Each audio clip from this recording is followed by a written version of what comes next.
أشهد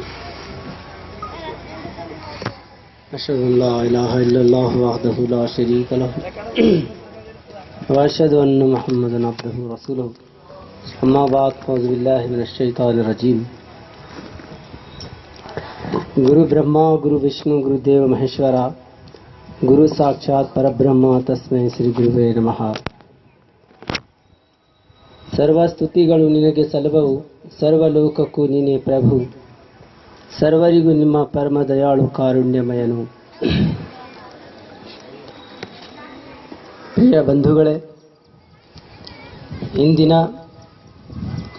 ಮಹಾತ್ಮ ಬಸವಣ್ಣನವರ ಜಯಂತಿಯ ಅಂಗವಾಗಿ ಈ ಕಾರ್ಯಕ್ರಮವನ್ನು ಹಮ್ಮಿಕೊಳ್ಳಲಾಗಿದೆ. ಜಗತ್ತಿನಲ್ಲಿ ಅಲ್ಲಾಹ ಪರಮಾತ್ಮನು ಪ್ರತಿಯೊಂದು ಸಮಾಜದಲ್ಲಿ, ಪ್ರತಿಯೊಂದು ಕ್ಷೇತ್ರದಲ್ಲಿ ಅವತಾರ ಸತ್ಪುರುಷರಿಗೆ ಮಾನವ ಕಲ್ಯಾಣಕ್ಕಾಗಿ ಕಳಿಸಿದ್ದಾನೆ. ಧರ್ಮದಲ್ಲಿ ಮಾನವ ಕಲ್ಯಾಣಿದೆ, ಧರ್ಮದಿಂದಲೇ ವಿಶ್ವಕ್ಕೆ ಶಾಂತಿ. ಧರ್ಮಕ್ಕೆ ಬೇರೆ ಬೇರೆ ಭಾಷೆಯಲ್ಲಿ ನಾವು ನೆನೆಸ್ತೀವಿ, ಆದರೆ ಮಾನವ ಧರ್ಮ ಮೂಲದಲ್ಲಿ ಒಂದಿದೆ. ಭಾಷಾ ಬೇರೆ ಇದ್ದ ಕಾರಣ ಅದರ ಅರ್ಥವನ್ನು ಒಂದೇ ಇರುತ್ತದೆ. ಬಸವಣ್ಣನವರು 12ನೇ ಶತಮಾನದಲ್ಲಿ ಈ ಭಾರತದಲ್ಲಿ ಲೋಕ ಕಲ್ಯಾಣವನ್ನು ಮಾಡಿದರು. ಜಾತಿ ವರ್ಗ ಭೇದ ಇವೆಲ್ಲವನ್ನು ತ್ಯಜಿಸಾಕಿ ನಾವೆಲ್ಲರೂ ಮಾನವರು ಒಂದೇ ಎಂದು ಭಾವನೆಯನ್ನು ಹುಟ್ಟಿಸಿದ್ದರು. ಆದರೆ ಪ್ರತಿಯೊಂದು ಧರ್ಮದಲ್ಲಿ ಇದೇ ಉದ್ದೇಶವನ್ನು ಇರುತ್ತದೆ. ನಾವು ಅರ್ಥ ತಿರಲಾರದ ಕಾರಣ ಬೇರೆ ಬೇರೆ ನಾವು ಭೇದವನ್ನು ಮಾಡ್ಕೊತಾ ಇದ್ದೇವೆ. ಯಾವ ರೀತಿಯಾಗಿ ಬಸವಣ್ಣನವರು ಕುಲ ಭೇದ ಭಾವನೆಯನ್ನು ಹೊಡೆದುಹಾಕಿದರು, ಇದೇ ರೀತಿಯಲ್ಲಿ 6ನೇ ಶತಮಾನದಲ್ಲಿ ಹಜರತ್ ಮೊಹಮ್ಮದ್ ಪೈಗಂಬರ್ ಅವರು ಅರಬ್ ದೇಶದಲ್ಲಿನೂ ಕೂಡ ಜಾತಿ ಭೇದ ಭಾವನೆ ಎಂದು ಬಹಳಷ್ಟು ಮನುಷ್ಯರಲ್ಲಿ ಈ ವಿಚಿತ್ರ ಭಾವನೆಯನ್ನು ಇತ್ತು. ಆದರೆ ಹಜರತ್ ಮೊಹಮ್ಮದ್ ಪೈಗಂಬರ್ ಅವರು ಒಂದೇ ಮಕ್ಕ ಪುಣ್ಯಕ್ಷೇತ್ರದಲ್ಲಿ ಸಮಸ್ತ ಜಾತಿಯವರಿಗೆ ಒಕ್ಕಟ್ಟು ಮಾಡಿದರು. ಇಸ್ಲಾಮ ಧರ್ಮ ಮತ್ತು ಬಸವಣ್ಣ ತತ್ವವನ್ನು, ಅದರಲ್ಲಿ ಬರೇ ಭಾಷೆದ ಭೇದಿದೆ, ತತ್ವವನ್ನು ಒಂದಾಗಿದೆ. ಇದೇ ರೀತಿಯಲ್ಲಿ ಪ್ರತಿಯೊಂದು ಧರ್ಮದಲ್ಲಿ, ಯಾಕಂದರೆ ನಮಗೆ ಅರಬಿ ಭಾಷೆ ಬರುವುದಿಲ್ಲ ಅಥವಾ ಬೇರೆ ಧರ್ಮದಲ್ಲಿ ನಾವು ಅನುಭವ ಮಾಡುವುದಿಲ್ಲ, ಅದಕ್ಕಾಗಿ ನಮಗೆ ಬೇರೆ ಬೇರೆ ಕಂಡು ಬರುತ್ತದೆ. ಇಸ್ಲಾಮದ ಕುರಾನ್ ಕರೀಂ ಕುರಾನ್ದ ಮೊದಲನೇ ಅಧ್ಯಾಯದಲ್ಲಿ ಅಲ್ಹಮ್ದುಲಿಲ್ಲಾಹಿ ರಬ್ಬಿಲ್ ಆಲಮೀನ್ ಅಂದಿದೆ. ಅಲ್ಹಮ್ದುಲಿಲ್ಲಾಹಿ ರಬ್ಬುಲ್ ಮುಸ್ಲಿಮೀನ್ ಅಂತ ಹೇಳಿಲ್ಲ ಅಲ್ಲಾಹನು. ರಬ್ಬುಲ್ ಆಲಮೀನ್ ಅಂದ್ರೆ ಎಲ್ಲವರಿಗೆ ಪರಮಾತ್ಮ ಒಬ್ಬನೇ. ಯಾವ ರೀತಿಯಾಗಿ ಬಸವಣ್ಣನವರು ದೇವನೊಬ್ಬನು ನಾಮ ಹಲವು ಅಂತ ಹೇಳಿದರು. ಎಲ್ಲ ಮಾನವರಿಗೆ ದೇವನು ಪರಮಾತ್ಮ ಒಬ್ಬನೇ ಇದ್ದಾನೆ. ದೇವನೊಬ್ಬನು ನಾಮ ಹಲವು, ಪರಂಪತಿವರ್ತ ಸ್ತ್ರೀಗಳಿಗೆ ಗಂಡನೊಬ್ಬನೇ. ಯಾವ ರೀತಿಯಾಗಿ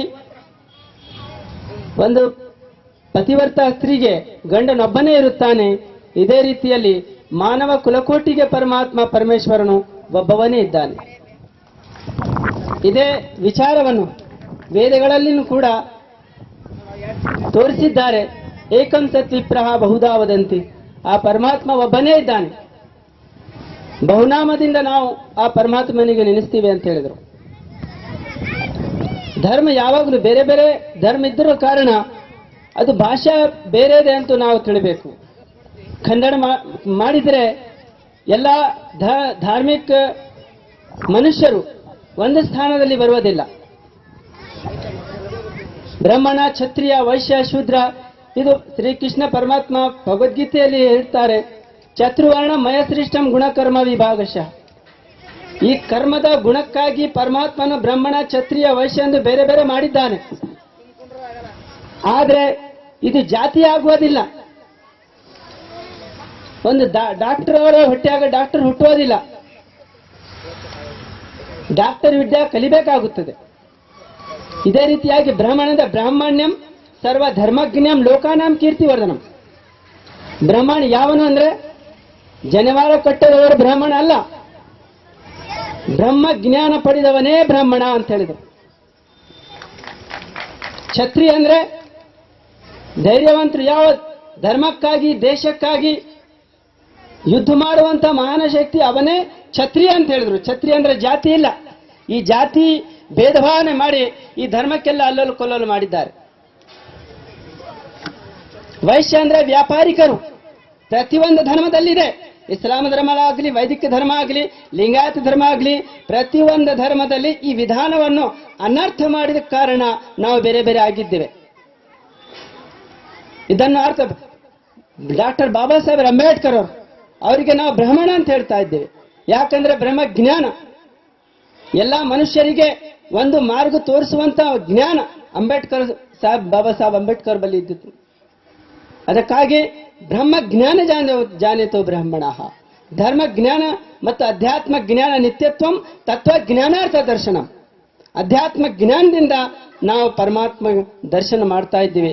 ಆದರೆ ಬಸವಣ್ಣನು ಮಹತ್ವವೇನೆಂದ್ರೆ ಕುಲ ಭೇದ ಭಾವನೆ, ಮುತ್ತು ಚಿಪ್ಪಿನೊಳಗೆ ಪುಟ್ಟುವುದು, ರತ್ನ ಪಾಷಾಣದೊಳೆ ಹುಟ್ಟುವುದು, ಉತ್ತಮ ಶರಣರೆಲ್ಲ ಹೊಲೆಯಲ್ಲಿ ಜನಿಸಿದರೆ ನನ್ನ ಕುಲ ತನ್ನ ಕುಲ ಹೆಚ್ಚೆನ್ನಬಹುದೇ ಬಸವಣ್ಣ.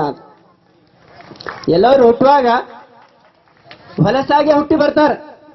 ಬ್ರಾಹ್ಮಣ ಅಂದ್ರೆ ತಲೆಯಿಂದ ಹುಟ್ಟುವುದಿಲ್ಲ, ಶೂದ್ರ ಅಂದ್ರೆ ಕಾಲಿಂದ ಹುಟ್ಟುವುದಿಲ್ಲ.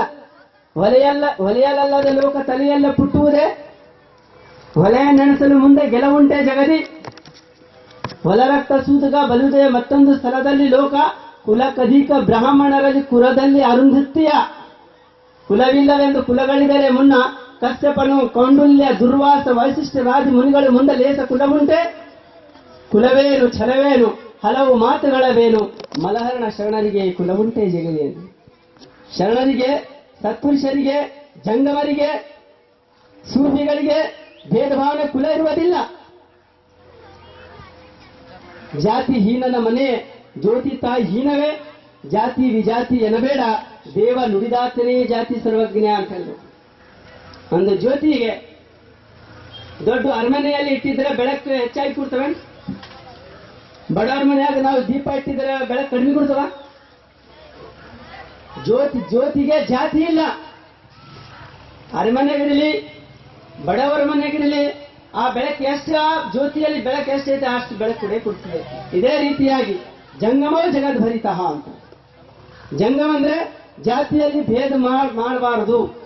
ಸೂಫಿ ಅಂದ್ರೆ ಮಾನವರಲ್ಲಿ ಸಂಗಡ ಮಾಡಬಾರದು. ಹೊಲಸ ತಿಂಬವನು ಹೊಲಿಯವನಲ್ಲ, ಲೋಕದಳ ಪದರ ಮಾಡುವನ್ನೇ ಹೊಲಿಯರು ಅಂತ. ಜನರಲ್ಲಿ ವಿಚಿತ್ರ ಭಾವನೆ ಯಾರು ಹುಡ್ತಾರ ಅವರೇ ಹೊಲಿಯರು ಅಂತ ಹೇಳಿ. ಆದರೆ ಧರ್ಮದಲ್ಲಿ ಎಲ್ಲರೂ ಒಂದೇ, ಏಕಂ ಬ್ರಹ್ಮ ದ್ವಿತೀಯಂ ನಾಸ್ತಿ. ಈ ರಾಜಕಾರಣಿಯಲ್ಲಿ ದಂಡ ಭೇದ ಕುಲ ಭಾವನೆ ಈ ರಾಜಕಾರಣಿ ಇದೆ, ಧರ್ಮದಲ್ಲಿ ಇಲ್ಲ. ಧರ್ಮದಲ್ಲಿ ಏಕಂ ಸತ್ವಿ ಬಹುದ, ಏಕಲ್ಲ ಹಜಾರೋ ನಾಮ, ದೇವನೊಬ್ಬನು ನಾಮ ಹಲವು. ಈ ಭಾವನೆ ಧರ್ಮವನ್ನು ಬೆಳೆಸ್ತಾ ಇದೆ. ಯಾಕಂದ್ರೆ ಪರಮಾತ್ಮ ಮನುಷ್ಯನಲ್ಲಿ ಭೇದ ಭಾವನೆ ಮಾಡಿದ್ದರೆ ಮುಸಲ್ಮಾನರಿಗೂ ಒಂದು ಸೂರ್ಯ, ಲಿಂಗಾಯತರಿಗೂ ಒಂದು ಸೂರ್ಯ, ಬ್ರಾಹ್ಮಣರಿಗೂ ಒಂದು ಸೂರ್ಯ ಬೇರೆ ಬೇರೆ ಮಾಡಿಕೊಟ್ಟಿದ್ದು ಪರಮಾತ್ಮ ಕೊಟ್ಟಿದ್ದಾನೆ. ಎಲ್ಲವರಿಗೆ ಸರಿ ಸಮಾನವಾಗಿ ನೆಲವೊಂದು, ಆಕಾಶವೊಂದು, ನೀರೊಂದು, ಗಾಳಿ ಒಂದು, ಎಲ್ಲವರಿಗೆ ಪರಮಾತ್ಮ ಒಂದೇ ಒಂದಾಗಿ ಕೊಟ್ಟಿದ್ದಾನೆ. ಆದರೆ ನಾವು ಅರ್ಥ ಮಾಡಬೇಕು. ಅದಕ್ಕಾಗಿ ಕಬೀರ್ ದಾಸ್ ಅವ್ರು ಹೇಳಿದ್ರು, ಭಾಯಿರೇ ದೋ ಜಗದೀಶ್ ಕಹಾ ಸೆ ಆಯಾ, ಕಹೋ ಕೌನ್ ಭರ್ ಮಾಯಾ, ವಹಿ ಮೊಹಮ್ಮದ್ ವಹಿ ಮಹಾದೇವ. ಮಹಾದೇವ ಅಂತ ಹೇಳಿದ್ರೆ ಮೊಹಮ್ಮದ್ ಅಂತ ಅರ್ಥ ಆಗುತ್ತೆ ಅಂತ ಹೇಳಿದ್ರು. ಹಿಂದೂ ಕಹೆ ಮುರಾ ರಾಮ್ ಪ್ಯಾರ, ತುರ್ಕ್ ಕಹೆ ರೆಹಮಾನ್, ದೋನೋ ಹಿ ಲಡ್ ಕಟ್ ಮರ್ ಜಾಯೆ, ಮರ್ಮ ಕಾಹೆ ನಹಿ ಜಾನ. ಧರ್ಮದ ಮರ್ಮೇನು, ಧರ್ಮದ ಅರ್ಥ ಏನು ನಾವು ತಿಳ್ಕೊಂಡಿಲ್ಲ. ನಾವು ಧರ್ಮದ ಅರ್ಥವನ್ನು ಮಾಡಿಕೊಂಡಿದ್ದರೆ ನಮ್ಮಲ್ಲಿ ಭೇದ ಭಾವನೆ ಬರುವುದಿಲ್ಲ. ಇದೇ ಬಸವಣ್ಣನವರು ಹೇಳಿದ್ರು, ಇವನಾರವ ಎಂದೆನಿಸಿದರಯ್ಯ, ಇವ ನಮ್ಮವ ಎಂದೆನಿಸಯ್ಯ, ಕೂಡಲ ಸಂಗಮ ದೇವ ನಿಮ್ಮ ಮನೆಯ ಮಗ ಎಂದೆನಿಸಯ್ಯ ಅಂತ. ಅವ್ರು ಯಾರು ಇವ್ರು ಯಾರು ಅನ್ನುವಂಥ ಭಾವನೆ ಈ ನಮ್ಮಲ್ಲಿ ಬರಬಾರ್ದು ಅಂತ ಹೇಳಿದ್ರು. ಇದೇ ಮಾತನ್ನು ಕುರಾನ್ ಅಧ್ಯಾಯ ಮೊದಲನೇ ಅಧ್ಯಾಯದಲ್ಲಿ, ಹೈ ಪಹಲಾ ಸಬಕ್ ಹೈ ಕಿತಾಬೆ ಹುದಾಕ ಮಖ್ಲೂಕ್ ಸಾರಿ ಹೈ ಕುಂಬಾ ಖುದಾಕ, ಎಲ್ಲ ಮಾನವರು ಪರಮಾತ್ಮನ ಮಕ್ಕಳು ಅಂತ ಹೇಳಿದ್ರು ಬೈಬಲ್ದಲ್ಲಿ. ಯಾಕಂದ್ರೆ ಪರಸ್ಪರ ಧರ್ಮದಲ್ಲಿ ನಾವು ಸದ್ಭಾವನೆಯಿಂದ ನಾವು ಅರ್ಥ ಮಾಡಿದ್ರೆ, ಯಾವ ಧರ್ಮದಲ್ಲಿ ಕಲೆ ಮಾಡಬೇಕು, ಇನ್ನೊಬ್ಬರಿಗೆ ಕಷ್ಟ ಕೊಡಬೇಕು ಅನ್ನುವ ಭಾವನೆಯನ್ನು ತೋರಿಸಿಲ್ಲ. ಮಾರ್ಗ ಒಂದೇ ಇದೆ, ಆದರೆ ಭಾಷಾ ಬೇರೆ ಬೇರೆ ಇದೆ. ಕುರಾನ್ನಲ್ಲಿ ಹೇಳಿದ್ದು, ನಾವು ನಮಗೆ ಅರ್ಬಿ ಬಂದಿದ್ರೆ ನಾವು ಅರ್ಥ ಮಾಡ್ಕೋತೀವಿ, ನಮಗೆ ಅರ್ಬಿ ಭಾಷೆ ಬರುವುದಿಲ್ಲ, ಆದರೆ ನಮ್ಗೆ ಇಸ್ಲಾಂ ಧರ್ಮ ಅಂದ್ರೆ ಏನು, ಈಗ ಬಸವ ತತ್ವವನ್ನು ನಾವು ಆಲೋಚನೆ ಮಾಡ್ತೀವಿ, ಬಸವ ತತ್ವವನ್ನು ನಾವು ಅನುಭವಿಸ್ತೀವಿ. ಆದ್ರೆ ಬಸವಣ್ಣನವರು ಏನಕ್ಕೆ ಲೋಕ ಕಲ್ಯಾಣ ಮಾಡಿದ್ರೋ ನಾವು ಅನುಭವ ಮಾಡ್ತೀವಿ, ನಾವು ಜನರಿಗೆ ಅದು ನಾವು ಪ್ರಚಾರ ಮಾಡಿ ಹೇಳ್ತಾ ಇದ್ದೇವೆ. ಬಸವಣ್ಣನವರು ಒಂದು ಧರ್ಮಕ್ಕೆ ಒಂದು ಜಾತಿಗೆ ಸೀಮಿತ ಆಗಿಲ್ಲ, ಅವರೆಲ್ಲ ಸರ್ವರಿಗೆ ಲೇಸನ್ನೇ ಬಯಸುವರು. ನಮ್ಮ ಕೂಡಲ ಸಂಗಮ ಶರಣರು ಸರ್ವರಿಗೆ, ಎಲ್ಲಾ ಮಾನವರಿಗೆ ಒಂದೇ ದೃಷ್ಟಿಯಿಂದ ಬಸವಣ್ಣನ್ನು ನೋಡಿದ್ರು. ಮತ್ತು ಕಲ್ಯಾಣದ ಕ್ಷೇತ್ರದಲ್ಲಿ ಬಸವಣ್ಣರು ಇದೇ ಮಹಾನಾಡ ಕರ್ನಾಟಕದಲ್ಲಿ ಜನಿಸಿದರು. ಬಸವನ ಬಾಗೇವಾಡಿಯಲ್ಲಿ ಕಲ್ಯಾಣದಲ್ಲಿ ಇಂಥ ಸಂವಿಧಾನವನ್ನು ಮಾಡಿದರು ಬಸವಣ್ಣನು, ಇಂಥ ನುಡಿಮುತ್ತಿ ವಚನಗಳನ್ನು ಬರೆದಿದ್ದರು ಬಸವಣ್ಣನವರು. ಲೋಕಕ್ಕೆ ಬೇಕಾಗಿದೆ ಬಸವಣ್ಣನ ತತ್ವ, ಬರೀ ಒಂದು ಸಮಾಜಕ್ಕಲ್ಲ ಇಡೀ ಜಗತ್ತಿಗೆ ಬೇಕಾಗಿರುವಂತಹ ತತ್ವಗಳನ್ನು ಬಸವಣ್ಣನವರು ಬರೆದಿದ್ದರು. ಲೋಕ ಕಲ್ಯಾಣ ಮಾಡಿದರು ಬಸವಣ್ಣನವರು. ಆದರೆ ಅನುಭವ ಮಂಟಪನಲ್ಲಿ ಡೋಹಾರ ಕಕ್ಕಯ್ಯ, ಮಧುವರ್ಸಯ್ಯ, ಅಂಬೆಗಾಳ ಚೌಡಯ್ಯ, ಮಾದ್ರ ಮಾಚಯ್ಯ, ಸಿಂಧು ಬಳ್ಳಾಲಿ ಎಲ್ಲ ಸಮಾಜದವರಿಗೆ ಒಂದೇ ಅನುಭವ ಮಂಟಪನಲ್ಲಿ ನೆಲೆಸಿದರು. ಆದರೆ ಇದು ಬಸವ ತತ್ವ, ಇಸ್ಲಾಂ ತತ್ವ. ಒಂದು ಮಸೂದಿಯಲ್ಲಿ ಇವರು ಕೀಳರು, ಶ್ರೀಮಂತರು, ಬಡವರು ಅನ್ನುವಂಥ ಭಾವನೆ ಇಸ್ಲಾಂ ಧರ್ಮದಲ್ಲಿ ಇಲ್ಲ. ಒಂದೇ ಸಾಲಿನಲ್ಲಿ ಏಕಿ ಸಫ್ ಮೇ ಖಡೆ ಹೋ ಗಯೆ ಮಹಮೂದ್ ಅಯಾಸ್, ನಾ ಕೋಯಿ ಬಂದ ರಹ ಅವ್ರ ನಾ ಕೋಯಿ ಬಂದ ನವಾಜ್. ಬಂದ ಅಂದ್ರೆ ಗುರು, ಬಂದ ನವಾಜ್ ಅಂದ್ರೆ ಗುರು, ಬಂದ ಅಂದ್ರೆ ಭಕ್ತ ಮತ್ತು ಗುರು.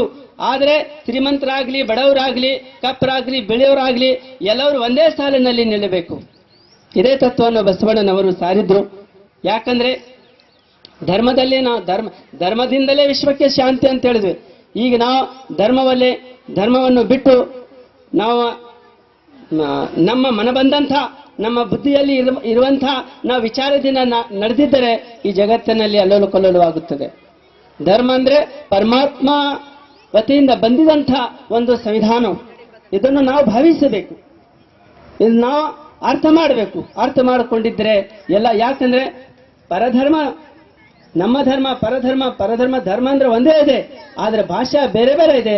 ಆ ಧರ್ಮದ ಅರ್ಥವನ್ನು ತತ್ವವನ್ನು ನಾವು ಅರ್ಥ ಮಾಡಿದ್ರೆ ನಾವೆಲ್ಲರೂ ಒಕ್ಕಟ್ಟೆ ಆಗ್ತೀವಿ. ಇದೇ ತತ್ವವನ್ನು ಬೆಳೆಸಿದರು ಬಸವಣ್ಣನವರು.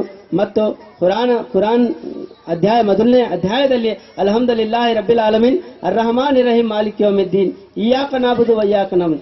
ನಾನು ನಿನ್ನ ಸೇವೆ ನಾನು ಮಾಡ್ತೇವೆ, ನಿನ್ನ ನೆರವನ್ನು ನಾವು ಬೇಡ್ತೇವೆ, ನಿನ್ನ ಮಾರ್ಗದಿ ನಮ್ಮ ನಡೆಯುವ ಮಾರ್ಗದರ್ಶನಕ್ಕೆ ನಿನ್ನ ಪರಮಾತ್ಮನ. ಯಾಕಂದ್ರೆ ನಮಗೆ ಮುಕ್ತಿ ಆಗ್ಬೇಕಾದ್ರೆ ನಾವು ಬರೇ ಹೊಟ್ಟಿಗೋಸ್ಕರವಾಗಿ ಜಗತ್ತಿನಲ್ಲಿ ಹುಟ್ಟಿಲ್ಲ, ಹೊಟ್ಟಿ ತುಂಬಬೇಕನ್ನುವಂತ ಇದೇ ನಮ್ಮ ಮಾನವ ಜನ್ಮಕ್ಕೆ ಬಂದಿದ್ದ ಉದ್ದೇಶ ಇದು ಅಲ್ಲ.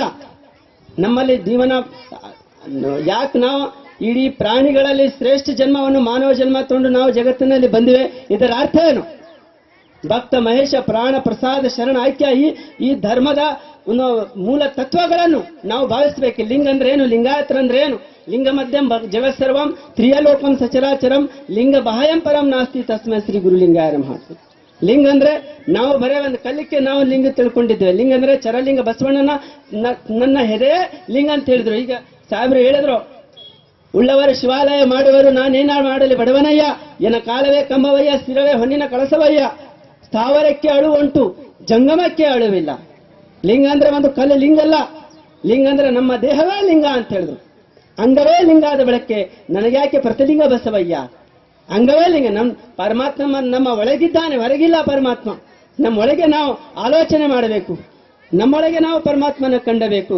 ಈ ಧರ್ಮ ತತ್ವವನ್ನು ನಾವು ಪಾಲಿಸಿದ್ದರೆ ಎಲ್ಲಾ ಜಗತ್ತಿನಲ್ಲಿ, ಬರೇ ಭಾರತ ಅಲ್ಲ ಇಡೀ ಜಗತ್ತಿನಲ್ಲಿ ಇರ್ತಕ್ಕಂಥ ಮಾನವರು ಎಲ್ಲರೂ ನಮ್ಮ ಅಣ್ಣ ತಮ್ಮಂದರು.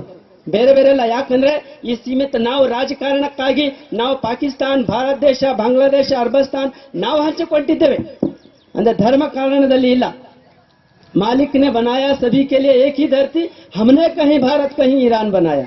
ನಾವು ಇರಾನ್, ಭಾರತ ದೇಶ, ಈ ದೇಶವನ್ನ ಪಾಲನೆ ನಾವು ಮಾಡಿದ್ದೇವೆ. ಆಕಾಶನಲ್ಲಿ ಪರಮಾತ್ಮವನ್ನು ಹಂಚಿಕೊಳ್ಳ ಪಾಲನೆ ಮಾಡಿದ್ದಾರೆ. ಯಾರು ನಾವು ಪಾಲನೆ ಮಾಡಬೇಕು ಸಾಧ್ಯವಿದೆ? ಸಾಧ್ಯವಿಲ್ಲ. ಆದ್ರೆ ನಮ್ಮ ಧರ್ಮಾಂತರ ವಿಶಾಲವಾಗಿದೆ. ಯಾವ ರೀತಿಯಾಗಿ ನಮ್ಮ ದೇಶದಿಂದ ಹುಟ್ಟಿದ್ದ ಸೂರ್ಯವನ್ನು ಅರಬ್ ದೇಶಕ್ಕೆ ಹೋಗುತ್ತೆ, ಪಾಶ್ಚಿಮಾತ್ಯ ದೇಶಕ್ಕೆ ಮುಟ್ಟುತ್ತೆ. ಆದರೆ ಸೂರ್ಯದಲ್ಲಿ ಭೇದ ಇಲ್ಲ. ನಮ್ಮ ದೇಶದಲ್ಲಿ ಬಂದಿದ್ದ ನಾವು ಸುಪ್ರಭಾತ, ನಮ್ಮ ದೇಶದಲ್ಲಿ ಸೂರ್ಯ ಬಂತು, ನಾವು ಬಹಳಷ್ಟು ನಾವು ಇದು ಮಾಡ್ತೀವಿ. ಆದರೆ ಇದೇ ಸೂರ್ಯವನ್ನು ಇನ್ನೊಂದು ದೇಶಕ್ಕೆ ಬೆಳಕು ಕೊಡ್ತಾ ಇದ್ದಾರೆ. ಇದೇ ರೀತಿಯಾಗಿ ಧರ್ಮ ತತ್ವಗಳನ್ನು ಕೂಡ ಬರೇ ಒಂದು ದೇಶಕ್ಕಲ್ಲದೆ ಎಲ್ಲ ಸೃಷ್ಟಿಗೆ, ಇಡೀ ಜಗತ್ತಿಗೆ ಧರ್ಮವನ್ನು, ಮಾನವತೆಯನ್ನು ನೀಡುವಂತ ಭಾವನೆ ಶರಣರಲ್ಲಿ, ಸತ್ಪುರುಷರಲ್ಲಿ ಇರುತ್ತದೆ. ಅದಕ್ಕಾಗಿ ಬಸವಣ್ಣನವರು ದೇಶ, ವೇಷ, ಭಾಷಾ ಇದು ಎಲ್ಲವನ್ನು ಅತೀತವಾಗಿದ್ದರು. ಧರ್ಮ ಅಂದ್ರೆ ಎಲ್ಲ ಶರಣರು, ಸತ್ಪುರುಷರಂದ್ರೆ ಒಂದು ದೇಶಕ್ಕೆ ಅಥವಾ ಒಂದು ನಾಡಕ್ಕೆ, ಒಂದು ಊರಕ್ಕೆ ಸೀಮಿತವಾಗಿ ಇರುವುದಿಲ್ಲ. ಇಡೀ ಜಗತ್ತಿನ ಮಾನವರಿಗೆ ಒಂದೇ ದೃಷ್ಟಿಯಿಂದ ನೋಡುವಂತಹ ಮಹಾನ್ ವ್ಯಕ್ತಿಗಳು ಈ ಶರಣರು, ಸತ್ಪುರುಷರು ಇರುತ್ತಾರೆ. ಆದರೆ ಬಸವ ತತ್ವವನ್ನು, ಇದೇವನ್ನು ಮಾನವರಲ್ಲಿ ಒಂದು ಕಲ್ಯಾಣ, ಒಂದು ಕ್ರಾಂತಿಯನ್ನು ತಗೊಂಡು ಬಂದಿದ್ದೆ ಈ ನಮ್ಮ ಯಾಕಂದ್ರೆ ನಾವು ಭಾರತದಲ್ಲಿ ಇರ್ತೀವಿ. ಭಾರತದಲ್ಲಿ ಅನೇಕ ಕುಲ, ಭೇದ ಭಾವನೆ ಹೆಚ್ಚಾಗಿದೆ. ಅನೇಕ ಧರ್ಮಗಳನ್ನು ಯಾಕಂದ್ರೆ ಇಲ್ಲಿ ಭಕ್ತಿ ಬಹಳ ಹೆಚ್ಚಾಗಿದೆ. ಅದಕ್ಕೆ ಕಾರಣಕ್ಕಾಗಿ ಬೇರೆ ಬೇರೆ ಭಾಷೆ, ಬೇರೆ ಬೇರೆ ಒಂದು ಸಮಾಜವನ್ನು ಇದೆ. ಇದಕ್ಕಾಗಿ ನಾವು ನೋಡ್ತೀವಿ, ಬಸವಣ್ಣನವರು ಈ ಭಾರತದಲ್ಲಿ ಕಲ್ಯಾಣ ಮಾಡಿದರು. ಆದರೆ ಈ ಭಾರತ ಬಿಟ್ಟು ಇನ್ನೊಂದು ಪ್ರದೇಶದಲ್ಲಿ ನಾವು ನೋಡಿದ್ರು ಕೂಡ ಅಲ್ಲಿಯೂ ಸತ್ಪುರುಷರು ಮತ್ತು ಶರಣರು ಇದೇ ತತ್ವವನ್ನು ಬೆಳೆಸಿ ಎಲ್ಲ ಮಾನವರಿಗೆ, ಮಾನವ ಕುಲಕೋಟಿಗೆ ಒಕ್ಕಟ್ಟೆ ಮಾಡಿದರು.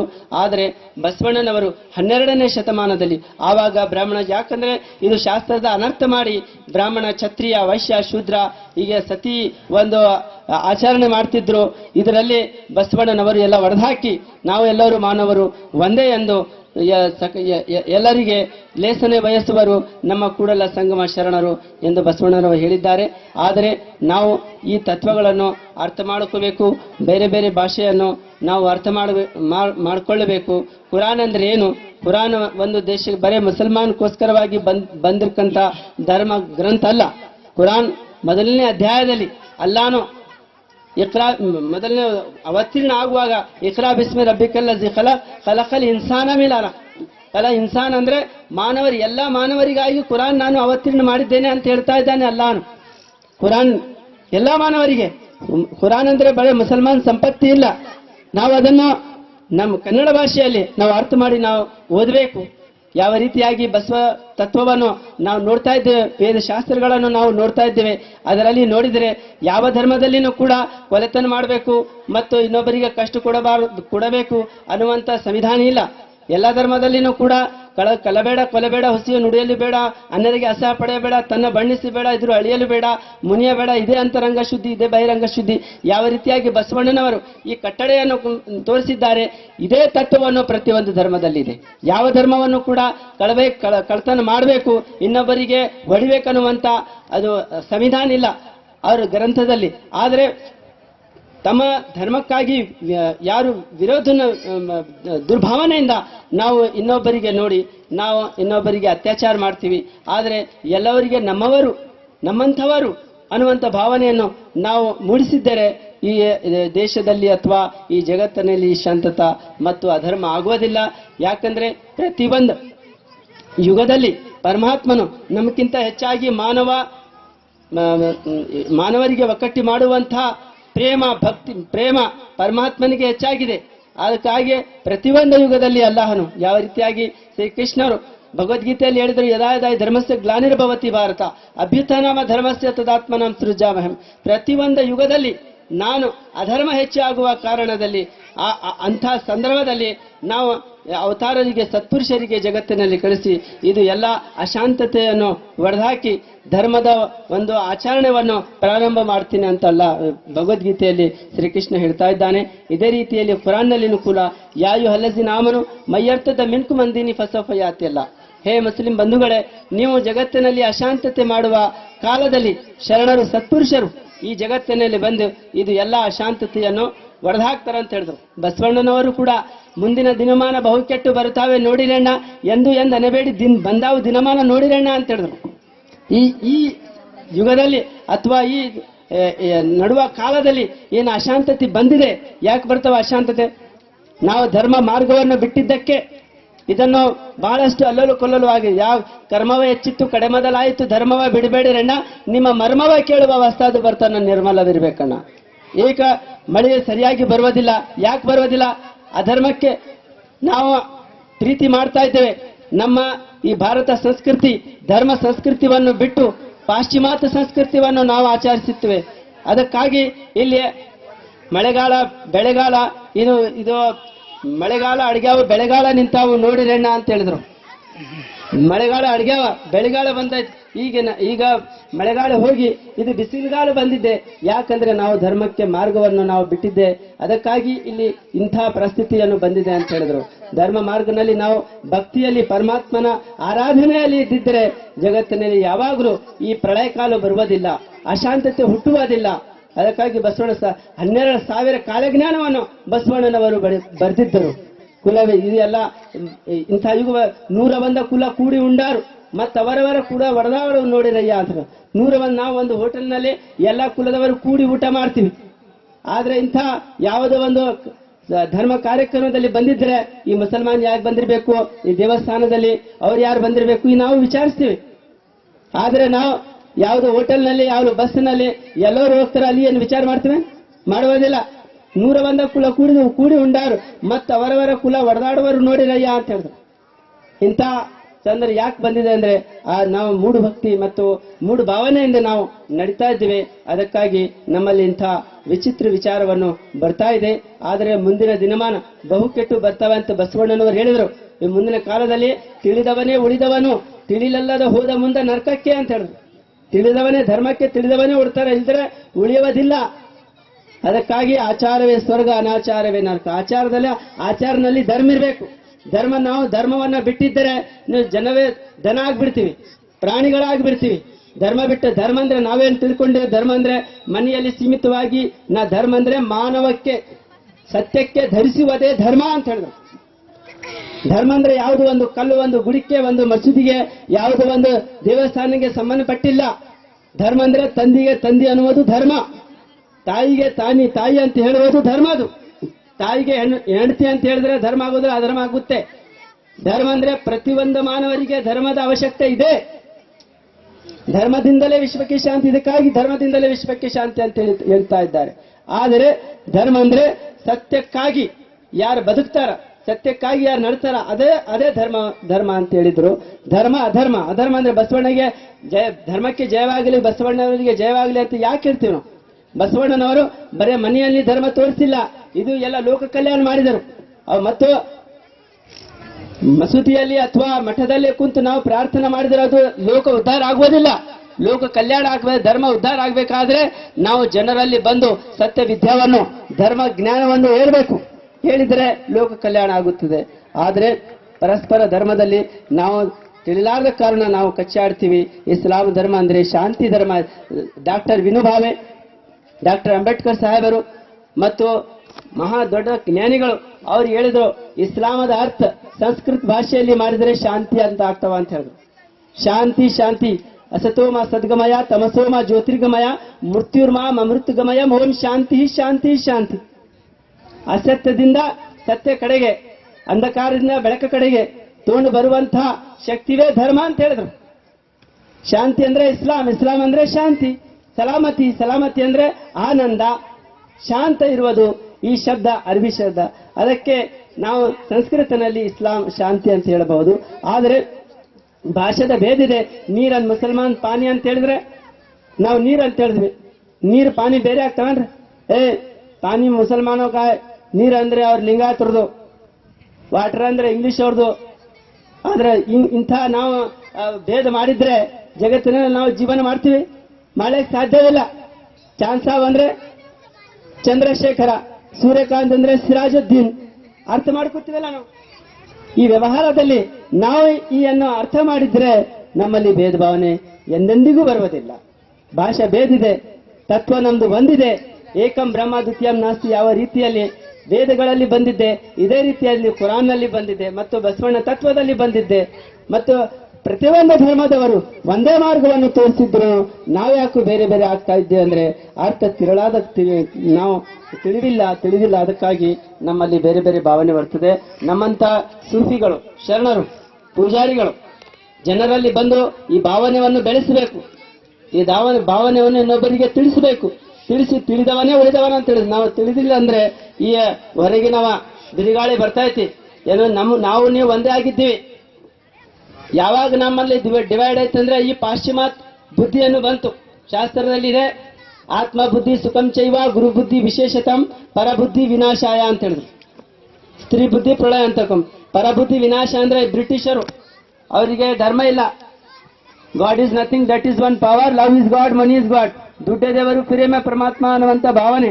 ಅವ್ರು ಬಂದು ಏನ್ ಮಾಡಿದ್ರು, ಹಿಂದೂ ಕಾ ಪಾನಿ ಮುಸಲ್ಮಾನ್ ಕಾ ಪಾನಿ, ವಾಟರ್ ಒಂದೇ, ನೀರು ಒಂದೇ. ಈ ರೈಲ್ವೆ ಸ್ಟೇಷನ್ ಮೇಲೆ ಒಂದು ಕೊಡದ ಮೇಲೆ ಅದು ಬರ್ದಿದ್ರು, ಹಿಂದೂ ಕಾ ಪಾನಿ, ನೀರು ಒಂದೇ, ಕೃಷ್ಣ ನೀರು. ಅಲ್ಲಿನೂ ಅದೇ ನೀರೈತಿ, ಈ ಟ್ಯಾಂಕ್ನಲ್ಲಿನೂ ಅದೇ ನೀರೈತಿ. ಆದರೆ ಹಿಂದೂ ಕಾ ಪಾನಿ ಅಂದ್ರೆ ಡಿವೈಡ್ ಮಾಡಿ ನಾವು ರಾಜ್ಯ ಆಡಬೇಕು. ಈ ಭಾವನೆ ಬ್ರಿಟಿಷ್ ಅವರು ಇಲ್ಲಿ ಹುಟ್ಟಿಸಿದ್ದಾರೆ. ಅದಕ್ಕಾಗಿ ಸರ್ವಜ್ಞ ಮೂರ್ತಿ ಅವರು ಹೇಳಿದ್ರು, ಲಿಂಗದ ಟೊಪಿಡವರು, ಮಾತಿಗೆ ತಂತಿ ಮಾಡವರು, ಮಂಗನ ಮುಖದವರು, ಇಂಥ ಯಂತ್ರದಾಸ ಬಂದರೆ ಎಂದಾಗ ನೆಂಬಲಾರೆಂದು ಸರ್ವಜ್ಞ ಅಂತ ಹೇಳಿದ್ರು. ಈ ಧರ್ಮ ಮಾರ್ಗವನ್ನು ನಾವು ಮರ್ತು ಬಿಟ್ಟಿವೆ. ನಾವು ನಮ್ಮ ಧರ್ಮದ ಭಕ್ತಿ ಏನೈತಿ ನಾವು ಮರ್ತು ಬಿಟ್ಟಿವೆ. ಅತಿಥಿ ದೇವೋ ಭವ, ಮಾತೃ ಪಿತೋ ದೇವೋ ಭವ, ಆಚಾರಿ ದೇವೋ ಭವ. ಈಗ ಐತೇನ್ರಿ? ವಿದ್ಯಾ ಕಲಿಸುವಂತಹ ಗುರುಗಳಿಗೆ ನಾವು ಏನ್ ಮಾಡ್ತಾ ಇದ್ದೇವೆ? ನಾವು ಆಡ್ಮಗ ಅಂತ ತಿಳ್ಕೊಂಡಿದ್ದೇವೆ. ನಾವು ತಂದೆ ತಾವರಿಗೆ ಆಡ್ಮಗ ಅಂತ ತಿಳ್ಕೊಂಡಿದ್ದೇವೆ. ಎದಕ್ಕ? ನಾವು ಈ ವಿದ್ಯಾವನ್ನು, ಹೊಟ್ಟಿ ತುಂಬಾ ವಿದ್ಯಾವನ್ನು ನಾವು ಕಲಿತಾ ಇದ್ದೇವೆ, ಧರ್ಮ ವಿದ್ಯಾವನ್ನು ನಾವು ಬಿಟ್ಟಿದ್ದೇವೆ. ಧರ್ಮದಿಂದಲೇ ವಿಶ್ವಕ್ಕೆ ಶಾಂತಿ, ಧರ್ಮದಿಂದಲೇ ವಿಶ್ವಕ್ಕೆ ಶಾಂತಿ. ಅಧ್ಯಾತ್ಮ ಜ್ಞಾನ ನಿತ್ಯತ್ವಂ ತತ್ವ ಜ್ಞಾನಾರ್ಥ ದರ್ಶನಂ. ಅಧ್ಯಾತ್ಮ ಜ್ಞಾನದಲ್ಲಿ ತಂದೆ ತಾಯರಂದೇ ಪರಮಾತ್ಮನ ಸಮಾನ ಅಂತ ಹೇಳಿದ್ರು. ಕುರಾನ್ನಲ್ಲಿ ಬಂದಿದೆ, ತಂದೆ ತಾಯರು ಕಮಾವು ರಬ್ಬಯಾನಿ ಸಗೀರ, ಇವರು ನಮ್ಮ ತಂದೆ ತಾಯಿ ಪರಮಾತ್ಮನ ಸಮಾನವಾಗಿದ್ದಾರೆ ಅಂತ ಹೇಳಿದ್ರು. ಪರಮಾತ್ಮನ ಸಮಾನ. ಆದ್ರೆ ಪರಮಾತ್ಮನ ಗೌರವ ಯಾವ ರೀತಿಯಲ್ಲಿ ನಾವು ಮಾಡ್ತೀವಿ, ಇದೇ ರೀತಿಯಲ್ಲಿ ನಾವು ತಂದೆ ತಾಯಿಯ ಗೌರವ ಮಾಡಬೇಕು. ಕುರಾನ್ನಲ್ಲಿದೆ, ಬಸವಣ್ಣ ತತ್ವದಲ್ಲಿದೆ. ಮಾತಾಪಿತೆಗೆ ತಂದೆ ನೀನೆ, ತಾಯಿ ನೀನೆ, ಬಂಧು ನೀನೆ, ಬಳಗ ನೀನೆ, ನೀನೊಲ್ಲದೆ ಏನುವಿಲ್ಲವಯ್ಯ ಕೂಡಲ ಸಂಗಮ ದೇವ. ಆ ಪರಮಾತ್ಮನಿಗೆ ತಂದೆ ಅಂತ ಹೇಳಿದ್ದಾರೆ ಬಸವಣ್ಣವರು, ತಾಯಿ ಅಂತ ಹೇಳಿದ್ದಾರೆ. ಆದ್ರೆ ಪರಮಾತ್ಮ ಸ್ವರೂಪ ತಂದೆ ತಾಯಿ ಸ್ವರೂಪ. ಆದ್ರೆ ಈಗ ನಾವು ಏನ್ ಮಾಡ್ತಾ ಇದ್ದೇವೆ? ವಿದ್ಯಾ ಕಲ್ಕೊಂಡು ತಂದೆ ತಾಯರಿಗೆ ಓಲ್ಡ್ ಏಜ್ ಸೆಂಟರ್ನಲ್ಲಿ ನಾವು ಅಲ್ಲಿ ಅವರಿಗೆ ಬಗ್ದು ಬಿಟ್ಟಿದ್ದೇವೆ. ನಾವು ತಂದೆ ತಾಯಿ ನಮ್ಮ ಸಮ್ಮಾನ ಇಲ್ಲ ನಮ್ಮಲ್ಲಿ. ಆದ್ರೆ ಮಾನವತೆ ಎಲ್ಲಿ ಹುಟ್ಟು ಬರ್ತಾವ? ಬರೇ ನಾವು ಹೊಟ್ಟಿ ತುಂಬುವ ಜ್ಞಾನ ನಾವು ಓದಿದ್ರೆ ನಮ್ಮಲ್ಲಿ ಭಕ್ತಿ ಭಾವನೆ ಬರುವುದಿಲ್ಲ. ಶಾಂತಿ ಇನ್ನೊಬ್ಬರಿಗೆ ನಾವು ನಮ್ಮಂತರ ತಿಳಬೇಕಾದ್ರೆ ಅಂತ ಭಕ್ತಿ ಭಾವನೆ ನಮ್ಮಲ್ಲಿ ಬರಬೇಕು. ಬಂದಿದ್ದರೆ ಎಲ್ಲವರಿಗೆ ನಾವು ನಮ್ಮಂತರು ಅಂತ ನಾವು ತಿಳ್ಕೊತೀವಿ. ಈ ಸಾಹೇಬರು, ನಮ್ಮ ಸೋಮಶೇಖರ್ ಸಾಹೇಬರು ಬಹಳ ಚೆನ್ನಾಗಿ ತಮಗೆ ಬಸವ ತತ್ವವನ್ನು ಹೇಳಿದ್ರು. ಅದರಲ್ಲಿ ಒಂದು ಮಾತು ಏನ್ ಹೇಳಿದ್ರು, ನಾನು ಬಾಬಾ ಅಂಬೇಡ್ಕರ್ ಸಾಹೇಬರು ಬೇರೆ ಧರ್ಮದವರಿಗೆ ನಿಂದನೆ ಮಾಡಿಲ್ಲ, ಆದ್ರೆ ಕೀಳು ಜಾತವರಿಗೆ ಅವರಿಗೆ ಸಮಾನತೆ ತಗೊಂಡು ಬರಬೇಕಾಗಿ ಎಷ್ಟು ಕಷ್ಟಪಡಬೇಕು ಅವರು ಕಷ್ಟಪಡ್ತಿದ್ದಾರೆ. ಮತ್ತು ಅವರಿಗೆ ಸರಿಸಮಾನವಾಗಿ ವಿಧಾನವನ್ನು ಮತ್ತು ಸರಿಸಮಾನವಾಗಿ ತತ್ವವನ್ನು ಅವರು ಬೋಧಿಸಿದ್ದಾರೆ. ನಾವು ಈ ಕಾರ್ಯ ಮಾಡಬೇಕು. ಬಸವ ಜಯಂತಿ ಅಥವಾ ಅಂಬೇಡ್ಕರ್ ಜಯಂತಿ, ಹಜರತ್ ಮೊಹಮ್ಮದ್ ಪೈಗಂಬರ್ ಜಯಂತಿ, ಈ ಜಯಂತಿಯ ಮಾಡಿ ಇನ್ನೊಬ್ಬ ಧರ್ಮದವರಿಗೆ ನಾವು ಟೀಕಿಸಬಾರದು. ಇನ್ನೊಬ್ಬ ಧರ್ಮದವರಿಗೆ ನಾವು ಅವರಿಗೆ ಬೈಬಾರದು. ಬೈಯೋದು ನಮ್ಮ ಧರ್ಮ ಅಲ್ಲ. ಆದರೆ ಈ ಕೀಳ ಸ್ಥಾನದಲ್ಲಿ ಒಂದು ಇದರಲ್ಲಿ ಇರ್ತಕ್ಕಂಥ ಜನರಿಗೆ, ನಾವು ಕಿರಿಯ ಸ್ಥಾನದಲ್ಲಿ ಇರ್ತಕ್ಕಂಥ ಜನರಿಗೆ ಮೇಲೆ ಯಾವ ರೀತಿಯಲ್ಲಿ ನಾವು ತಗೊಂಡು ಬರಬೇಕು, ಎಲ್ಲವರಿಗೆ ಸಮಾನತೆ ಮತ್ತು ಸಮಭಾವವನ್ನು, ಪ್ರೇಮೆಯನ್ನು ಯಾವ ರೀತಿಯಿಂದ ನಾವು ಹುಟ್ಟಿಸಬೇಕು. ಈ ಭಾವನೆಯಿಂದ ನಾವು ಎಲ್ಲ ಕಾರ್ಯಕ್ರಮ ಮಾಡಬೇಕು. ಮಾಡಿದರೆ ಲೋಕ ಕಲ್ಯಾಣ ಆಗುತ್ತೆ, ಈ ಜಗತ್ ಕಲ್ಯಾಣ ಆಗುತ್ತೆ. ಆದರೆ ಪ್ರತಿಯೊಂದು ಧರ್ಮದಲ್ಲಿ ನಾವು ಅಧ್ಯಯನ ಮಾಡಿ ನೋಡಬೇಕು ಮನುಷ್ಯರು. ಯಾಕಂದ್ರೆ ಪರಮಾತ್ಮ ನಮಗೆ 2 ಕಣ್ಣು ಕೊಟ್ಟಿದ್ದಾರೆ, ಇನ್ನೊಬ್ಬರಿಗೂ 3 ಕಣ್ಣು ಕೊಟ್ಟಿಲ್ಲ. ನಿಮ್ದು ಬೇರೆ ಬೇರೆ ರಕ್ತ ಇಲ್ಲ. ರಕ್ತ ಸಪ್ತಧಾತು ಸಮಂ ಪಿಂಡಂ ಸಮಯೋನಿ ಸಮೋದ್ಭವಂ ಆತ್ಮ ಜೀವೋ ಸಮತ್ ಪುನಃ ವರ್ಣನಾಮಂ ಕಿಂ ಪ್ರಯೋಜನಂ. ಸಪ್ತಧಾತು, ಧಾತುದಲ್ಲೇ ರಕ್ತ, ಚರ್ಮ, ಎಲೋ ಈ ಎಲ್ಲವರಿಗೆ ಒಂದೇ ಇದೆ. ಇನ್ನು ಹಿರಿಯ ಜಾತಿಯವರಿಗೆ ಪರಮಾತ್ಮ ತಲೆಯ ಮೇಲೆ ಕಂಬ ಕೊಟ್ಟಿಲ್ಲ. ಕೀಳು ಜಾತಿಯವರಿಗೆ ಅವರಿಗೆ ಕಾಲು ಮುರಿದಿಲ್ಲ. ಪರಮಾತ್ಮ ಎಲ್ಲವರಿಗೆ ಒಂದೇ ರೀತಿ ಎಂದು ಹುಟ್ಟಿಸಿದ್ದಾನೆ. ಸಪ್ತಧಾತು ಸಮಂ ಪಿಂಡಂ ಸಮಯೋನಿ ಸಮೋದ್ಭವಂ ಆತ್ಮಜೀವೋ ಸಮೋತ್ಪುನ್ನಃ ವರ್ಣನಾಮ ಕಿಂ ಪ್ರಯೋಜನಂ ಅಂತ ಬಸವಣ್ಣ ಹೇಳ್ತಾ ಇದ್ದಾರೆ. ನಾವು ಜಾತಿ ನಾವು ಎಳಿಸಿದ್ರೆ ಏನ್ ಪ್ರಯೋಜನ ಅಂತ ಹೇಳಿದ್ರು.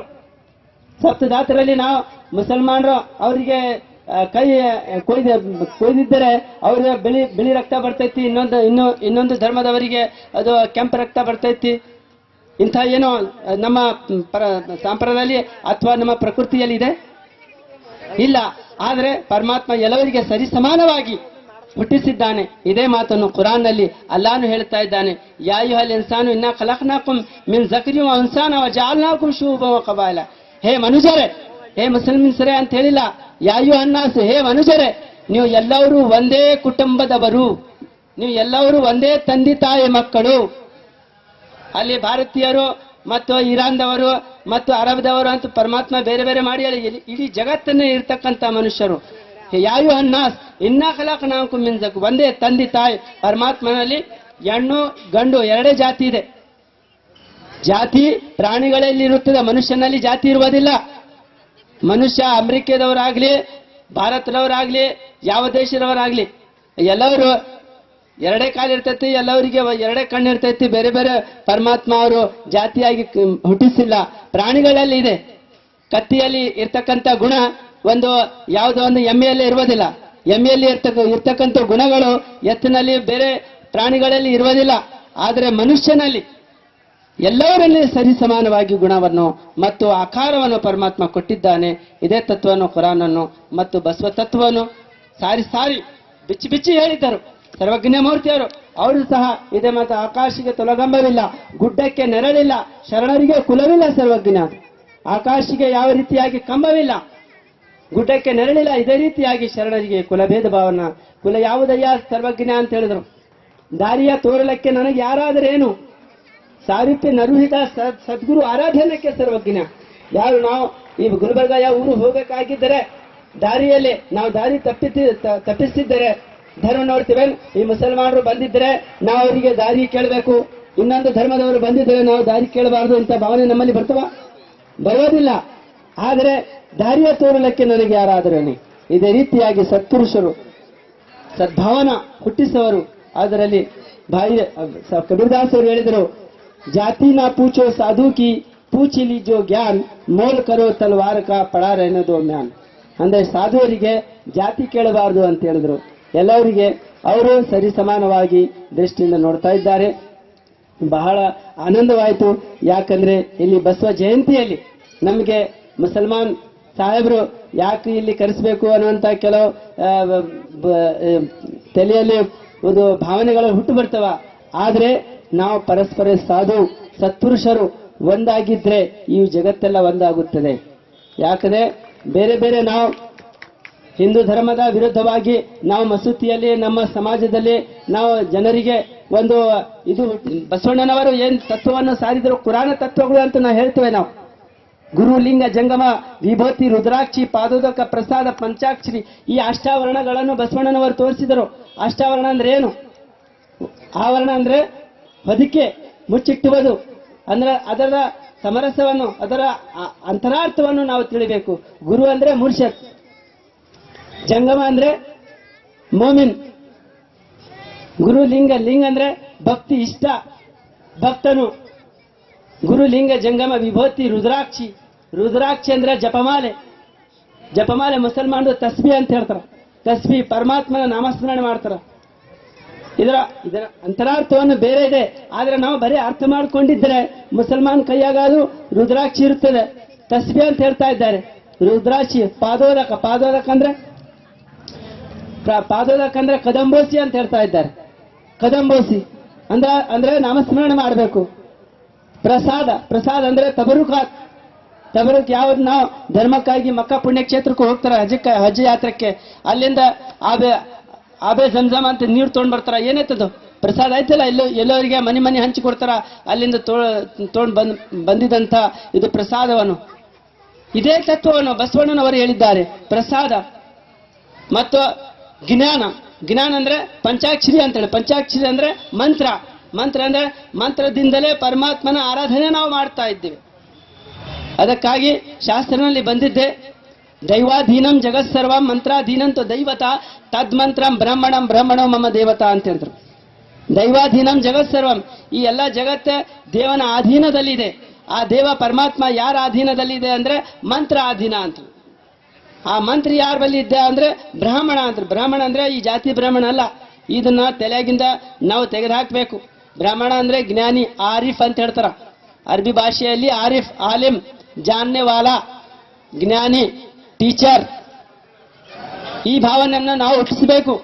ನಾವು ಜಾತಿ ಭೇದ ಮಾಡಿದ್ದೀವಿ, ಅದಕ್ಕಾಗಿ ಲಿಂಗಾಯತ್ ಅಂದ್ರೆ ನಾವು ಲಿಂಗಾಯತ್ ಅಂತ ಹೇಳ್ತೀವಿ. ಲಿಂಗಾಯತ್ ಅಂದ್ರೆ ನಮ್ಮನಲ್ಲಿ ಇರ್ತಕ್ಕಂಥ ಪರಮಾತ್ಮನಿಗೆ ನಮ್ಮ ಹೃದಯನಲ್ಲಿ ನೋಡಿಕೊಳ್ಳುವನ ಲಿಂಗಾಯತ. ಲಿಂಗ ಮಧ್ಯಂ ಜಗತ್ ಸರ್ವಂ, ಈ ಇಡೀ ಜಗತ್ತೆಲ್ಲ ಲಿಂಗದಲ್ಲಿ ಇದೆ ಅಂತ ಹೇಳಿದ್ರು. ಲಿಂಗದಲ್ಲಿ ನಾವು ಕಲೆ ಇದೆ ಲಿಂಗ ಅಂತ ನಾವು ತೋರಿಸಿದ್ದಾರೆ. ಬಸವಣ್ಣರು ಏನ್ ಹೇಳಿದ್ರು? ಲಿಂಗಕ್ಕೆ ತೋರಿಸುತ್ತಾ ನುಂಗುವ ತಾನೇ ಕೇಳಿ ಲಿಂಗು ಉಂಬುವುದೇ, ಅದು ಲಿಂಗ ಊಟ ಮಾಡ್ತಾವ ಅಂತ ಕೇಳಿದ್ರು. ಲಿಂಗಕ್ಕೆ ತೋರಿಸುತ್ತಾ ನುಂಗುವ ತಾನೇ ಕೇಳು ಲಿಂಗು ಉಂಬುವುದೇ, ಅದು ನರಿದು ಕಪಿಯನೇ ಜಂಗಮಕ್ಕೆ ನೀಡಂದು ಸರ್ವಜ್ಞ. ಒಂದು ಜಂಗಮಕ್ಕೆ ಊಟ ಮಾಡಿಸು, ಒಂದು ತುತ್ತು ಅನ್ನ ನೀಡಿದರೆ ಸರ್ವಜ್ಞ ಮೂರ್ತಿಯವರು ಹೇಳಿದ್ರು, ಸಾವಿರಾರು ಜನರಿಗೆ ಉಣಿಸಿ ದಣಿಯಲು ಬೇಡ, ತತ್ವ ಉಳ್ಳ ಎತ್ತಿಗೆ ತುತ್ತುವನ್ನ ನೀಡಿದರೆ ಕೈಲಾಸ ಮನೆನೇ ಕಾಣೆಂದು ಸರ್ವಜ್ಞ ಆದರು. ಸಾವಿರಾರು ಜನರಿಗೆ ಉಣಿಸಬೇಡ, ತತ್ವ ಉಳ್ಳ ಎತ್ತಿಗೆ, ಸಾಧುವರಿಗೆ, ಸತ್ಪುರುಷರಿಗೆ, ಅವರಿಗೆ ಅನ್ನದಾನ ಮಾಡು ಅಂತ ಹೇಳಿದ್ರು. ಆದರೆ ಬಸವಣ್ಣವರು ಹೇಳ್ತಕ್ಕಂಥ ಮಂತ್ರಗಳನ್ನು ಕುರಾನ್ನಲ್ಲಿ ಇದೆ, ಅರ್ಥ ಮಾಡಬೇಕು. ಆದರೆ ಲಿಂಗಾಯತ್ ಅಂದ್ರೆ ನಮ್ಮೊಳಗೆ ಪರಮಾತ್ಮ ಇದ್ದಾನೆ ಅನ್ನುವಂತ ಭಾವನೆ ಯಾರ ಬಳಿ ಇರುತ್ತದೆ ಅವನೇ ಲಿಂಗಾಯತ ಅಂತ ಹೇಳಿದ್ರು. ಮೋಮಿನ್ ಅರಬಿ ಭಾಷೆಯಲ್ಲಿ ಮೋಮಿನ್ ಅಂತ ಅರ್ಥ ಆಗುತ್ತದೆ. ಆದರೆ ಬಸವಣ್ಣನವರು ಪರಮಾತ್ಮನು ಯಾವುದೋ ಒಂದು ಕಲ್ಲಾಗ, ಯಾವುದೋ ಒಂದು, ಅದೇ ಹೇಳಿದ್ರಲ್ಲ ಸಾಹೇಬರು, ಕಲ್ಲ ದೇವರು ದೇವರಲ್ಲ, ಮಣ್ಣು ದೇವರು ದೇವರಲ್ಲ, ಪಂಚ ಲೋಹದ ಮಾಡಿದ ದೇವರುಗಳನ್ನು ದೇವರಲ್ಲ. ದೇವ ನನ್ನಲ್ಲಿ ಇರುವಾಗ ಮನಸ್ಸಲ್ಲಿ ಅರಿಯದೆ ಕಟ್ಟಿದ ಕಲ್ಲಿಗೆ ಕೈ ಮುಗಿಯುವ ಕುಣ್ಣಿ ನೋಡೆಂದು ಸರ್ವಜ್ಞ ಅಂತ ಹೇಳಿದ್ರು. ಯಾಕಂದ್ರೆ ಬಸವ ತತ್ವದಲ್ಲಿ ಮಹತ್ವ ಏನಂದ್ರೆ, ನಮ್ಮಂತ ನಾವು ಮಾನವ ಜನ್ಮ ಎಲ್ಲ ಶ್ರೇಷ್ಠ ಜನ್ಮವನ್ನು ತಗೊಂಡು ಬಂದಾಗ ಪರಮಾತ್ಮ ಕಲ್ಲನಾಗ ಮಣ್ಣನಾಗ ನೋಡಿದರೆ ಮೂಢ ಭಾವನೆ ಇದು. ನಮ್ಮಲ್ಲಿ ಪರಮಾತ್ಮ ಇದ್ದಾನೆ, ನಮ್ಮ ಹೃದಯ ನಾಳದಲ್ಲಿ ಗುರು ಬ್ರಹ್ಮ, ಗುರು ವಿಷ್ಣು, ಗುರುದೇವ ಮಹೇಶ್ವರ. ಎಲ್ಲಿ ನೋಡ್ಬೇಕು ಪರಮಾತ್ಮ ಅಂದ್ರೆ ಗುರುವಿನ ಹೃದಯನಲ್ಲಿ, ನಮ್ಮ ಹೃದಯನಲ್ಲಿ. ನಮ್ಮ ಹೃದಯ ಸ್ವಚ್ಛ ಇಲ್ಲ ಅಂದ್ರೆ ಗುರುವಿನ ಹೃದಯನಲ್ಲಿ ನೋಡ್ಕೊಳ್ಳಬೇಕು. ಅದೇ ತತ್ವವನ್ನು ಇಸ್ಲಾಂ ತತ್ವದಲ್ಲಿ ಹೇಳಿದ್ರು, मेरा मुर्शिद ही खुदा था मुझे मालूम न था, चांद बदली में छुपा था मुझे मालूम न था, शक्ल इंसान में खुदा था मुझे मालूम न था. ಶಕ್ಲ ಇನ್ಸಾನ್ ನ ಖುದಾ ಅಂದ್ರೆ ಮಾನವನಲ್ಲಿ ಪರಮಾತ್ಮ ಇರುತ್ತಾನೆ. ಅದಕ್ಕಾಗಿ ಹಜರತ್ ಮೊಹಮ್ಮದ್ ಪೈಗಂಬರರು ಮಕ್ಕಾ ಪುಣ್ಯ ಕ್ಷೇತ್ರವನ್ನು ಜಯಿಸಿ, ಮಕ್ಕಾ ಅಂದ್ರೆ ಇಸ್ಲಾಮ ಧರ್ಮದಲ್ಲಿ ಸರ್ವಶ್ರೇಷ್ಠ ಪವಿತ್ರವಾದ ಧರ್ಮ, ಪವಿತ್ರವಾದ ಸ್ಥಳ ಅಂದ್ರೆ ಮಕ್ಕಾ. ಆ ಮಕ್ಕಾ ಪುಣ್ಯ ಕ್ಷೇತ್ರವನ್ನು ಜಯಿಸಿ ಹಜರತ್ ಮೊಹಮ್ಮದ್ ಪೈಗಂಬರ್ ಅವರು ಧ್ವಜವನ್ನು ಅಜಾನ್ ಕೊಡಬೇಕು, ಎಲ್ಲವರಿಗೆ ಪ್ರಾರ್ಥನೆಗೋಸ್ಕರವಾಗಿ ಎಲ್ಲವರಿಗೆ ಕರೆಸಬೇಕು ಅನ್ನುವಂಥ ಭಾವನೆಯಿಂದ ಅಜಾ ಕೊಡಿ ಅಂತ ಹೇಳಿದ್ರು. ಅಜಾ ಅಂದ್ರೆ ಮಸೂದೆ ಕೊಡ್ತಾರೆ, ಅಲ್ಲಾಹು ಅಕ್ಬರ್ ಅಲ್ಲಾಹು ಅಕ್ಬರ್ ಅಲ್ಲಾಹು ಅಕ್ಬರ್ ಅಂತ ಹೇಳಿದ್ರೆ ಅರಬಿ ಭಾಷೆ ಇದು, ನಮ್ಗೆ ಅರ್ಥ ಆಗೋದಿಲ್ಲ. ಅಲ್ಲಾಹು ಅಕ್ಬರ್ ಅಂದ್ರೆ ಅಲ್ಲಾ ಪರಮಾತ್ಮ ಎಲ್ಲಕ್ಕಿಂತ ದೊಡ್ಡವನಿದ್ದಾನೆ. ಅದೇ ನಾವು ದೇವಸ್ಥಾನದಲ್ಲಿ ನಾವು ಹೇಳ್ತೀವಿ, ಸಾಂಬದೇವ ಪಾರ್ವತಿ ಹರ ಹರ ಮಹಾದೇವ ಅಂತ. ಮಹಾದೇವ ಅಂದ್ರೆ ಪರಮಾತ್ಮ ಎಲ್ಲವಕ್ಕಿಂತ ದೊಡ್ಡವನಿದ್ದಾನೆ. ಮತ್ತು ನಾವು ಏನ್ ಹೇಳ್ತಾ ಇದ್ದೇವೆ? ಪರಮಾತ್ಮ ಚಿಕ್ಕವನಿದ್ದಾನೆ ಅಂತ ಹೇಳ್ತಾ ಇದ್ದೇವೇನು? ಪರಮಾತ್ಮ ನಮ್ಮ ತಮ್ಮ ಇದ್ದಾನೆ ಅಂತ ಹೇಳ್ತಾ ಇದ್ದೇವೆ? ಅಲ್ಲ, ಪರಮಾತ್ಮ ಎಲ್ಲವರಿಗಿಂತ ದೊಡ್ಡವನಿದ್ದಾನೆ. ಅದೇ ಮಾತು, ಅದೇ ಅರ್ಥ ನಾವು ಮಾಡ್ಕೊಳ್ಬೇಕು. ಅರ್ಥ ಆಗೋದಿಲ್ಲ. ಜಯ ಸಾಂಬ ಪಾರ್ವತಿ ಹರ ಮಹಾದೇವ ಅಂತ ಹೇಳಿದ್ರು ಅಲ್ಲವರಿಗೂ ಅಂದ್ರೆ ಒಂದೇ ಅರ್ಥ ಆಗ್ತಾ ಇದ್ದೆ. ಆದ್ರೆ ಈ ಅನ್ನೋ ಘೋಷಣೆ ಮಾಡಬೇಕೆಂದು ಹಜರತ್ ಮೊಹಮ್ಮದ್ ಪೈಗಂಬರು ಹಜರತ್ ಬಿಲಾಲ್ ಅಂದ್ರೆ ಸಿಡಿಲ್ ಕಾಸ್ಟ್. ಇಲ್ಲಿ ನಾವು ದಲಿತ ಅಂತ ಹೇಳ್ತಾ ಇದ್ದೀವಲ್ಲ, ಹರಿಜನ್ ಮತ್ತು ಶೂದ್ರರು ಅಂತ ಹೇಳ್ತಾ ಇದ್ವಿ. ಇದೇ ಭಾವನೆ ಅರಬ್ ದೇಶದಲ್ಲಿ ಗುಲಾಮ್ ಅಂತ ಹೇಳ್ತಿದ್ರು ಹಜರತ್ ಬಿಲಾಲ್ ಹಬಶಿರ್ ಅವರಿಗೆ. ಹಜರತ್ ಬಿಲಾಲ್ ಅವರಿಗೆ ಆ ಮಕ್ಕಾ ಇಷ್ಟು ಪುಣ್ಯ ಕ್ಷೇತ್ರ ಇದ್ದದ್ದು ಕಾರಣ ಹಜರತ್ ಬಿಲಾಲ್ ಅವರಿಗೆ, ನಾವು ಗುರುಗಳೇ ನಾವು ಅಜಾ ಕೊಡ್ಬೇಕಂದ್ರೆ, ಎಲ್ಲರಿಗೂ ಕೇಳ್ಬೇಕಂದ್ರೆ ಒಂದು ಎತ್ತರ ಸ್ಥಾನದಲ್ಲಿ ನಾವು ನಿಲ್ಲಬೇಕು. ಎಲ್ಲಿ ಹೋಗ್ಬೇಕಂದ್ರೆ ಆ ಮಕ್ಕಾದ ಮೇಲೆ ಏರು ಅಂತ ಹೇಳಿದ್ರು. ಮಕ್ಕಾದ ಮೇಲೆ ಎಲ್ಲರೂ ಆ ಮಕ್ಕಾ ಕಡೆಯಾಗಿ ಮುಖ ಮಾಡಿ ಅವರು ಪ್ರಾರ್ಥನೆ ಮಾಡ್ತಾ ಇದ್ದಾರೆ. ಆದರೆ ಹಜರತ್ ಮೊಹಮ್ಮದ್ ಪೈಗಂಬರು ಮಾನವದ ಒಂದು ಮಹಿಮೆಯನ್ನು ಅದನ್ನು ದೊಡ್ಡ ಮಹಿಮಾ ಯಾವುದು ವಸ್ತು ಮಹಿಮೆ ಇಲ್ಲ ಅಂತ ಹೇಳಿದ್ರು. ಅಂದ್ರೆ ಪರಮಾತ್ಮ ಎಲ್ಲಿ ನೋಡ್ಬೇಕಂದ್ರೆ ಮಕ್ಕಾದಲ್ಲಿ, ಮದೀನಾದಲ್ಲಿ, ಯಾವುದು ಮಸೂರಿಯಲ್ಲಿ ಇಲ್ಲ, ಅಂದ್ರೆ ನಮ್ಮ ಹೃದಯನಲ್ಲಿ ಪರಮಾತ್ಮನಿಗೆ ನೋಡಬೇಕು. ಇದೇ ತತ್ವವನ್ನು ಬಸವಣ್ಣನವರು ಹೇಳಿದರು ನಮ್ಮೊಳಗೆ. ಆದರೆ ಉಳ್ಳವರು ಶಿವಾಲಯ ಮಾಡುವರು, ನಾನೇನು ಮಾಡಲಿ ಬಡವನಯ್ಯ, ಎನ್ನ ಕಾಲವೇ ಕಂಬವಯ್ಯ, ಸ್ಥಿರವೇ ಹೊನ್ನಿನ ಕಳಸವಯ್ಯ, ಸ್ಥಾವರಕ್ಕೆ ಅಳು ಉಂಟು ಜಂಗಮಕ್ಕೆ ಅಳುವಿಲ್ಲ, ನಮ್ಮ ಹೃದಯ ನಾಳಿನಲ್ಲಿ ಪರಮಾತ್ಮ ಇರುತ್ತಾನೆ ಅಂತ ಹೇಳಿದರು. ಆದರೆ ಇವನ್ನು ನಾವು ಪರಸ್ಪರದಲ್ಲಿ ನಾವು ಅವಲೋಕನೆ ಮಾಡಬೇಕು, ಅಧ್ಯಯನ ಮಾಡಬೇಕು. ಮಾಡಿದರೆ ನಾವು ಎಲ್ಲರೂ ಒಂದಾಗ್ತೀವಿ, ಚಂದ ಆಗ್ತೀವಿ. ಇಲ್ಲಾಂದ್ರೆ ಮುಂದೆ ಬರುವ ಒಂದು ಬಿಸಿಲು ಗಾಳಿ ಒಂದು ಬರುತ್ತದೆ, ಅದು ಹೊಂಟೈತೆ ಈ ಜಗತ್ತಿನ ನಮ್ಮ ವಿಶೇಷವಾಗಿ ನಮ್ಮ ಭಾರತದಲ್ಲಿ. ಇನ್ನೊಬ್ಬರಿಗೆ ಈ ಧರ್ಮದ ಭಾವನೆ ಇಡುವಂಥ ಭಕ್ತರಿಗೆ ಇವರಿಗೆ ಕತ್ತರಿಸಬೇಕು, ಇವರಿಗೆ ಬೇರೆ ಬೇರೆ ಮಾಡಬೇಕು ಅನ್ನುವಂಥ ಭಾವನೆ ಹುಟ್ಟಿದ್ದೆ. ಆದರೆ ನಾಶ ಯಾರ್ದಾಗ್ತದೆ? ನಮ್ಮದೇ. ನಮ್ಮ ದೇಶದಲ್ಲಿ ನಮ್ಮ ಜನರಲ್ಲಿ ರಕ್ತಪಾತ ಆಗ್ತಾ ಇದೆ. ಯಾಕೆ? ನಾವೆಲ್ಲರೂ ಒಂದೇ ಇದ್ದೇವೆ. ನಮ್ಮದು ನಮ್ಮದು ನಮ್ಮದು ಅಂತ ಹೇಳಿದ್ರೆ ಸತ್ತು ಹೋಗಿದ್ರೆ ಯಾರ್ದು? ನಮ್ದಿರ್ತವೇನು? ನಮ್ಮಿಂದ ಇರುವುದಿಲ್ಲ. ಇಲ್ಲಿ ಸಲ್ಲುವರು ಅಲ್ಲಿಯೂ ಸಲ್ಲುವರಯ್ಯ ಅಂತ ಹೇಳಿದ್ರು. ನಾವಿಲ್ಲಿ ಮಾನವತೆ ಸಲ್ಲಿಸಿದ್ರೆ ಪರಮಾತ್ಮನ ಹತ್ರ ಹೋಗಿದ್ರು ಕೂಡ ಅಲ್ಲಿ ಮಾನವತೆಯಿಂದ ನಾವು ಹೋಗುತ್ತೇವೆ. ಆದರೆ ಪರಮಾತ್ಮ ನಮ್ಮೆಲ್ಲವರಿಗೆ ಒಂದಾಗಿ ಚೆಂದಾಗಿ ಈ ಜಗತ್ತಿನಲ್ಲಿ ಶಾಂತಿ ಒಂದು ತರಬೇಕು, ಬಸವಣ್ಣ ತತ್ವವನ್ನು ಬೆಳೆಸಬೇಕು ಅನ್ನುವಂಥ ಭಾವನೆಯಲ್ಲಿ ನಮ್ಮಲ್ಲಿ ಹುಟ್ಟಿಸು ಎಂದು ಪರಮಾತ್ಮನ ಬೇಡಿಕೊಂಡು, ಮತ್ತು ಈ ಕಾರ್ಯಕ್ರಮದಲ್ಲಿ ನಮಗೆ ಕಳಿಸಿದಂಥ ಇಲ್ಲಿ ಸಾಹೇಬರು ಮತ್ತು ಈ ಕಾರ್ಯಕರ್ತರು ಎಲ್ಲವರಿಗೆ ಪರಮಾತ್ಮ ಒಂದು ಸದ್ಬುದ್ಧಿಯನ್ನು ಮತ್ತು ಎಲ್ಲವರಿಗೆ ಒಂದು ಸತ್ಮಾರ್ಗವನ್ನು ಸಲ್ಲಿಸಿ ಎಂದು ಬೇಡಿಕೊಂಡು ಈ ಕಾರ್ಯಕ್ರಮವನ್ನು ಮುಕ್ತಾಯ ಮಾಡಿಕೊಂಡಿದೆ. ಓಂ ಶಾಂತಿ ಶಾಂತಿ.